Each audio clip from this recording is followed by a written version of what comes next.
Ils étaient une centaine à manifester ce lundi matin devant la gare Saint-Charles à Marseille.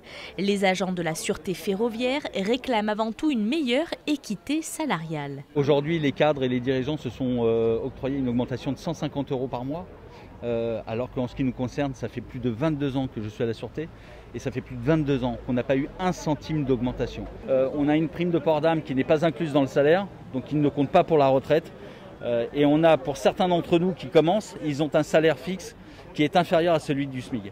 Les agents souhaitent également une meilleure considération de la part de la direction de la SNCF. Pour vous donner un exemple, nous sommes considérés comme du personnel administratif. Donc c'est très drôle. Nous, agents de la surveillance générale, personnel administratif, on passe notre vie dans les gares et dans les trains. Et on a une prime de travail, pour vous donner le détail, qui équivaut à 14 €. Celle des contrôleurs, par exemple, est de 24 €. Les manifestants présents ce matin soulèvent également la prise de risque que leur mission implique, notamment depuis le premier confinement avec les règles sanitaires à faire respecter en gare. On est en première ligne, on a un salaire qui ne correspond pas forcément à toutes nos difficultés qu'on rencontre tous les jours. On est agressé, on interpelle, on fait des PV, on est quand même au contact. Nous, pendant le confinement, on était présents.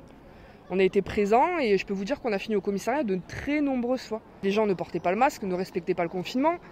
On essaie de dialoguer, on est humains comme eux, mais le souci c'est qu'on avait des réfractaires en gare, forcément qui respectaient rien. Ça part d'un outrage, une interpellation, des violences volontaires.